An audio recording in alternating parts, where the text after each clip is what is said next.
A palavra de Deus diz: alegrei-me quando me disseram, vamos à casa do Senhor. Aleluia, se nós estamos alegres por estarmos aqui. Eu quero convidar a igreja a abrir comigo as suas Bíblias na carta de Paulo aos Romanos, epístola de Paulo aos Romanos. Aleluia. Conhecendo o tempo, que é já hora de despertarmos do sono, porque a nossa salvação está agora mais perto de nós do que quando aceitamos a fé. A noite é passada e o dia é chegado. Rejeitemos, pois, as obras das trevas e vistamo-nos das armas da luz, e andemos honestamente, como de dia, não em glutonarias, nem em bebedeiras, nem em desonestidades, nem em dissoluções, nem em contendas e invejas, mas revestimos do Senhor Jesus Cristo, e não tenhais cuidado da carne em suas concupiscências. Amém? Amém. Podem sentar, amados. A palavra do Senhor essa noite tem um tema, e o tema é: desperta enquanto é tempo. E nada mais oportuno essa noite do que nós falarmos a respeito de tempo. Irmãos, se tem um recurso na terra que a igreja não tem, é tempo. Você sabia disso? Se tem um recurso que não está nas nossas mãos e que nós não alcançamos, é o tempo. O tempo, ele não espera por ninguém. O tempo, ele não respeita ninguém. O tempo, ele continua.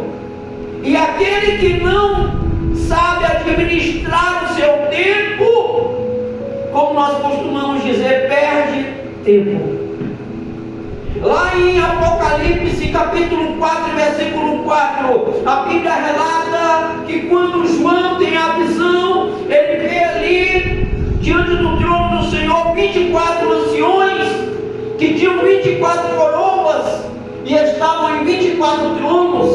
Aqueles anciões representam o tempo, representam o dia, e a Bíblia diz que nas suas mãos eles tinham salvas cheias das orações dos santos e harpas, porque em todo tempo, em toda hora, alguém está adorando ao Senhor, alguém está falando da palavra do Senhor. Enquanto nós dormimos, alguém está pregando, alguém está adorando, alguém está clamando, alguém está pedindo, alguém está buscando. É verdade. E quando a Bíblia diz que esses 24 anciões, eles têm coroas sobre as suas cabeças, representam o tempo, porque todas as coisas se submetem ao tempo. Mas a Bíblia nos relata que quando Jesus ele entra e ele pega o livro que estava selado, aqueles anciões se ajoelham, tiram as coroas das suas cabeças e lançam aos pés de Jesus.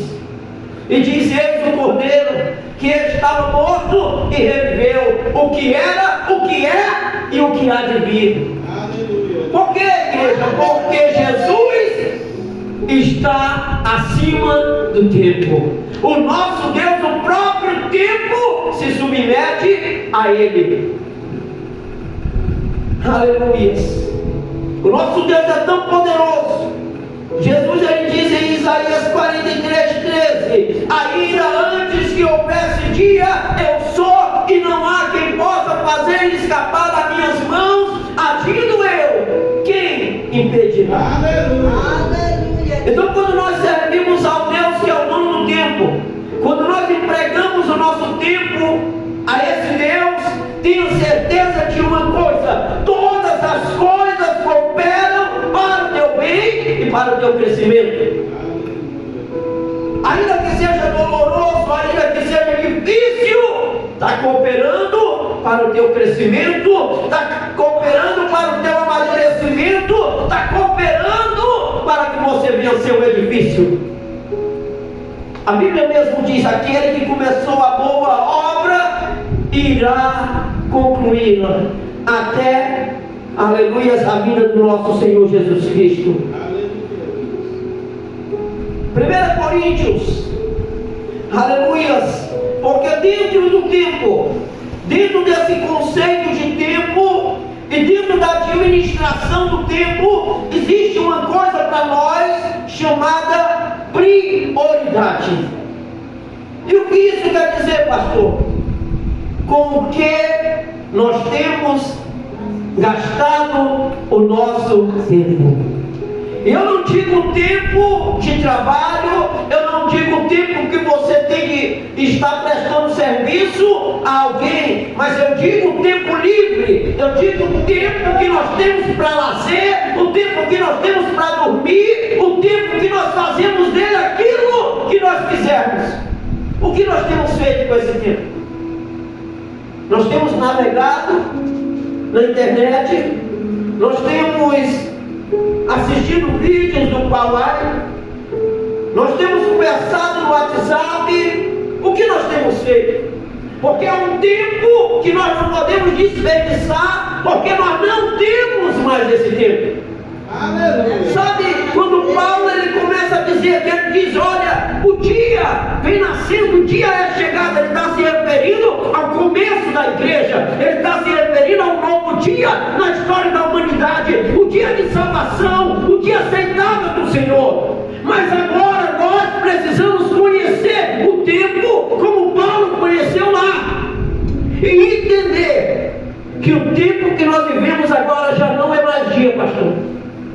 Nós já estamos nos aproximando da meia-noite. Aleluia. Nós já estamos vivendo a noite. O tempo se acaba, se esvai. Mas o mesmo Deus que chamou Paulo, Ele te chamou, Ele me chamou, Ele nos chamou, e Ele nos capacita para a sua obra. Aleluia. Talvez alguém olhe para si e diga: Senhor, até agora não fiz nada, o Senhor já está às portas. Mas ei, naquela parábola de Jesus, dos últimos trabalhadores, quem se lembra que o homem sai arrendando trabalhadores? Ele sai pela manhã, ele sai pelo meio-dia, e à tarde, em um horário em que ninguém chamava mais ninguém para trabalhar, ele ainda chama pessoas e paga o salário a elas. O mesmo Deus ainda hoje nos chama, irmãos. O que nós estamos fazendo no nosso tempo? Será que no nosso tempo livre nós temos sido igreja? Será que no nosso tempo livre nós temos verdadeiramente sido cristãos? Alai, clama na gasúbia. Alai, camícria, de graça. Será que nós temos nos envolvido em evangelizar alguém? Em orar por alguém? Ou será que nós temos emprestado a nossa boca para o diabo? Ou será que nós temos entrado, como Paulo disse aqui, em dissoluções, em contendas, em invejas, falando uns dos outros? Olha o que ele diz. E não em desonestidade. Tem crente que é desonesto, irmãos. Tem crente que não paga ninguém vivo. Não é assim? Tem crente que é duro, meu irmão, de negociar com ele. Já tem má fama, já, pastor. Onde a pessoa chega e diz: Deus me livre, vender para aquele homem ali.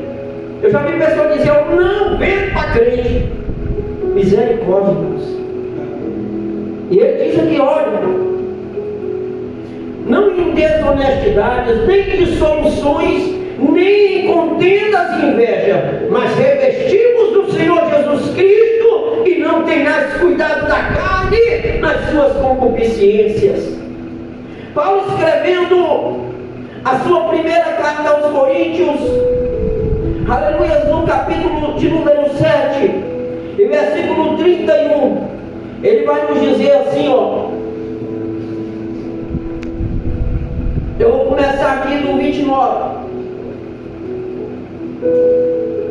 Capítulo 7 de 1 Coríntios, versículo 29 diz assim: isto, porém, vos digo, irmãos, que o tempo se abrevia, o que resta é que também os que têm mulheres sejam como se não as tivessem, os que choram como se não chorassem, os que folgam como se não folgassem, e os que compram como se nada possuíssem, e os que usam deste mundo como se deste mundo não abusassem, porque a aparência deste mundo passará.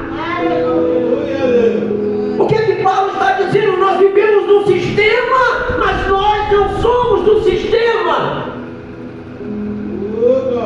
Quem está entendendo? Nós vivemos em um mundo sistematizado. Nós dependemos de pagar os nossos impostos, mas nós não podemos encher o nosso coração e a nossa mente com as coisas deste mundo. Temos que compreender que nós somos peregrinos aqui, que nós estamos de passagem e que a nossa terra não é aqui, que o nosso tesouro não está aqui. Paulo diz assim: aquele que usa desse mundo como se não usasse. Irmão, você já prestou atenção numa coisa? Nós somos tão dependentes do sistema que a casa que nós moramos não é nossa, o carro que nós dirigimos não é nosso. Sim ou não? É ou não é? Você mora numa casa, você paga energia, você paga água, deixa de pagar o IPTU, o que acontece? O que acontece? Perde a casa aqui. Então a casa é tua ou é do sistema? É do sistema. E nós temos que pagar para viver nesse sistema. Dar acesso o que é de César e a Deus o que é de Deus. E o que nós temos dado para Deus? Nós lutamos tudo para dar a César. E o que nós temos oferecido a Deus? Quais são os nossos projetos com Deus? Você já se pegou pensando hoje como é a tua casa no céu? Como está a tua casa nos céus? Se Jesus viesse hoje, como você acha que a sua morada lá estaria? Porque há um salário lá, irmãos. A Bíblia diz: juntar tesouro nos céus, aonde a traça e a ferrugem não corrompem, aonde o ladrão não rouba, e é para sempre. Então Paulo está dizendo aqui: olha, nós usamos porque é necessário usarmos do mundo, mas nós não amamos o mundo. Nós não nos entregamos a esse sistema. O trem está tão bagunçado hoje, eu não sei se os irmãos já viram, pastor. A ideologia de gênero está um trem tão diabólico. Esse negócio de liberdade da pessoa ser o que ela pensa que ela é. Que tem gente no metrô em São Paulo pensando que é cachorro, pastor. A pessoa vai passando, ele vem cheirando o pé da pessoa. Misericórdia, irmãos. Coisa do diabo mesmo. E a igreja se encontra calada, perplexa, admirada, silenciosa, parada. Esse dia Deus me cobrou aqui, ó. Usou a pastora para falar comigo. Quando foi essa semana, alguém chegou para mim e disse: pastor, eu preciso de ajuda. Falei: olha, eu não vou na tua casa porque você tem pastor. E se eu for lá, eles vão pensar que eu estou querendo te tirar do teu ministério. Mas se tu quiser ajuda, eu faço uma campanha contigo na minha casa. Eu não quero que você vai lá só para me fazer a campanha contigo, eu vou te ajudar. E ontem ele esteve lá em casa e Deus abençoou, pastor. Nós começamos uma campanha. Porque nós temos que trabalhar e usar aquilo que Deus nos deu, irmão. Antes de eu falar para alguém, eu tenho que fazer na minha vida. Porque não adianta eu pregar aquilo que eu não estou vivendo. Não adianta. Que vai adiantar você ser um mentiroso. Ainda que a palavra salve alguém, todavia eu me perco. Filipenses, capítulo 4, versículo 11 ao 13. Olha o que a palavra de Deus ela nos diz aqui. Eu acho tremenda as epístolas de Paulo. Filipenses 4, 11 ao 13. Ele vai nos dizer assim, ó: não digo isto como por necessidade, porque já aprendi a estar contente com o que eu tenho, sem estar abatido e sei também ter abundância em toda maneira e em todas as coisas. Estou instruído tanto a ter fartura como a ter fome, tanto a ter abundância como padecer necessidade. Posso todas as coisas naquele que me fortalece. Ai, clama na Gassúbia. Essa palavra de um homem, irmãos, que foi açoitado, apedrejado, despido em praça pública, preso, humilhado, por várias vezes naufrágios, terminou seus dias numa prisão, mas nada alterava aquilo que ele era diante de Deus. Nada tirava a sua identidade de cristão dele. Hoje pequenas coisas querem tirar nossa identidade. Pequenas coisas querem fazer a gente retroceder. Não, irmãos. Desperta enquanto é tempo. Usa o talento que Deus te deu. Volta ao primeiro amor, volta às primeiras obras, evangeliza de novo. Faz campanha de novo, ora, intercede de novo. Ah, pastor, mas quando eu oro, o inimigo retalha. Quando você não ora, ele retalha muito mais. Continue orando, continue clamando, continue intercedendo.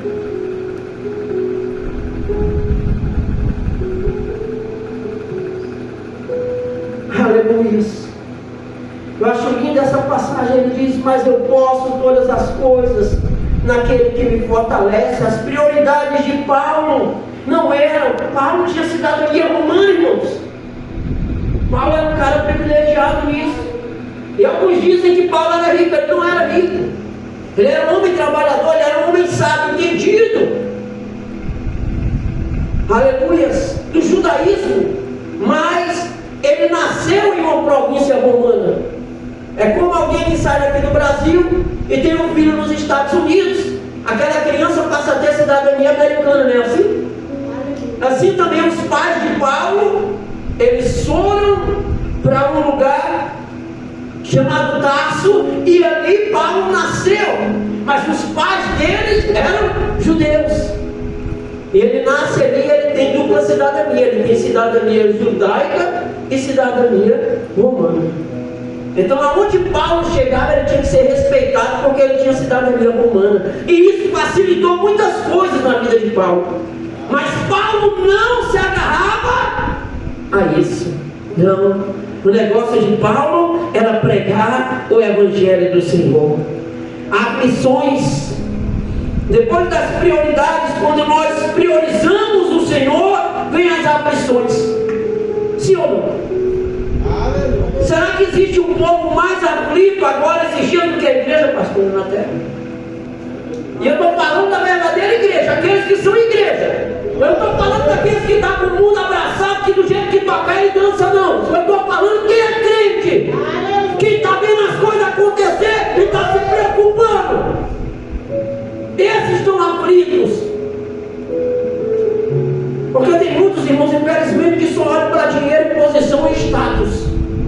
Só que aparecer, a estrela é Jesus, a estrela é Cristo. Ele é o autor e consumador da nossa salvação. Só Ele pode, e mais ninguém. Aleluia. E Ele mesmo nos alertou: no mundo vocês terão aflições, mas tem de bom ânimo, porque eu venci o mundo e vocês também vencerão. Aleluia. Sabe, irmãos, priorizemos rapidamente aquilo que é de Deus, a nossa identidade cristã, porque por pequenas coisas a Bíblia diz que muitos não herdarão o reino dos céus. Na parábola das 10 virgens, o que foi?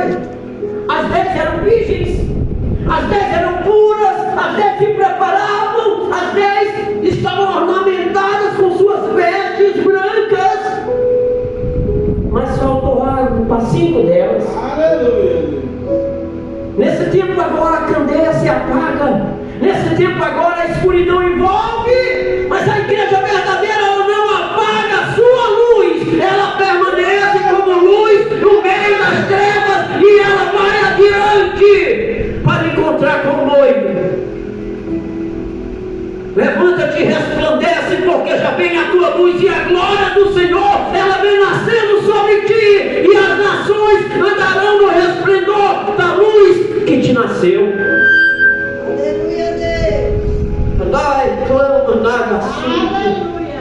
Devi criar dúvida da série. Devi da base. Aleluia, O Deus. sistema cada dia ele cria situações, ele cria estratégias para nos envolver, para a gente deixar não o mundo secular passa a ser prioridade e Deus passa a ser secularizado, irmãos. Ser crente, ser igreja, não é um clube social onde nos reunimos e nos sentimos felizes, não! Igreja é um povo santo, é um povo salvo, é alguém que é embaixador de um reino aqui na terra. Oi, irmãos. Ah, meu Deus. Vamos despertar enquanto é tempo. O Jesus, ele disse na sua parábola profética, ele diz assim: a vida do Filho do Homem será como nos dias de Noé, aonde eles comiam, bebiam, compravam, vendiam, casavam-se e davam-se em casamento. Aleluia. Me mostra um pecado aqui. Tem? Não. Nesse texto, naquilo que Jesus citou, nada era pecado. Comer não é pecado, beber não é pecado, comprar não é pecado. Não pode comprar e não pagar, né? Vender não é pecado, não é verdade? Todos nós vendemos alguma coisa no nosso serviço, alguma coisa a gente tem que ter para ganhar dinheiro. Casar, muito menos. Casar é uma instituição bíblica, o casamento. Se dá em casamento também não é pecado. Paulo fala sobre isso na sua epístola aos Coríntios. Então qual foi o problema, pastor? O problema é que eles se focaram tanto no casamento, se focaram tanto no seu trabalho, se focaram tanto na comida, na bebida, que não entenderam os sinais de Deus, que não atentaram para Deus. E quando o dilúvio veio, pegou eles de improviso e eles morreram. Assim também será a vida do Filho do Homem, irmãos. Aleluia. Ralai, alamasséria, Elis e Damasquia. Não é fácil. Ser crente não é brincadeira. O negócio é sério. Nós temos que ter um posicionamento verdadeiro diante de Deus. É o tempo, é agora. Aleluia. O homem interior, eu vou encerrar aqui. O homem interior, o que é o homem interior? É aquele ser que nasce dentro de nós. É quando a velha criatura ela vai sucumbindo e o novo ser vai nascendo pelo Espírito Santo de Deus. Aleluia. Ele vai sendo guiado, ele vai sendo instruído, ele vai sendo alimentado pelas Sagradas Escrituras. Paulo ele vai nos escrever aqui em 2 Coríntios, segunda epístola aos Coríntios, capítulo 4, e versículo 17. Paulo vai nos dizer assim: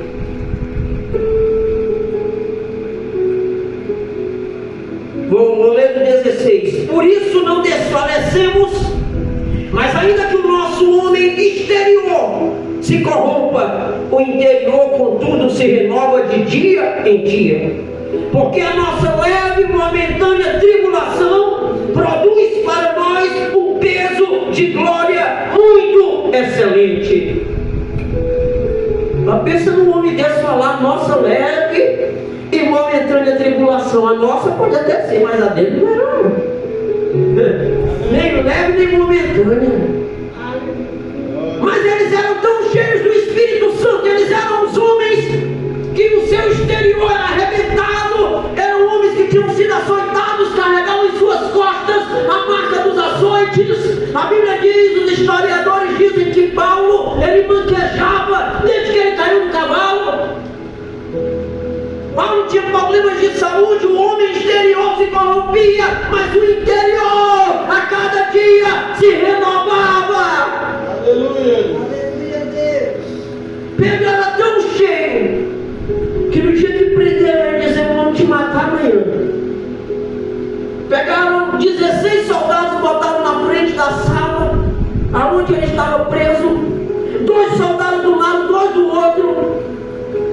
devia ser entregue para ser decapitado no dia seguinte. O que Pedro fez, irmãos? A Bíblia diz que ele dormiu. Já pensou? Aquele que habita no esconderijo do Altíssimo descansa à sombra do Onipotente. Aleluia. Ele descansou no Senhor. Ele disse: eu não posso fazer mais nada, mas o que eu fiz. E eu sei que se eu morrer amanhã mesmo eu estarei com meu mestre. Amanhã mesmo eu estarei com meu Senhor. Aleluia. É fácil falar isso. É fácil pregar isso. Chegar aqui e pregar com conhecimento. Mas viver isso aqui, meu irmão, pensa no trem difícil. Você está na aflição, você está no sofrimento, e você glorificar, e você continuar, as coisas tudo aparentemente dando errado, e você continuar, mas é aí que está a raiz da perseverança. A raiz do verdadeiro cristão é essa. O bicho está pegando, mas ele continua. Sabe o que é sacrifício de louvor, irmão? Sabe o que é sacrifício de louvor? É quando a gente não tem nenhuma razão aparente para adorar, como Jó, ainda assim se ajoelhou na cinza e adorou a Deus. Isso é sacrifício de louvor.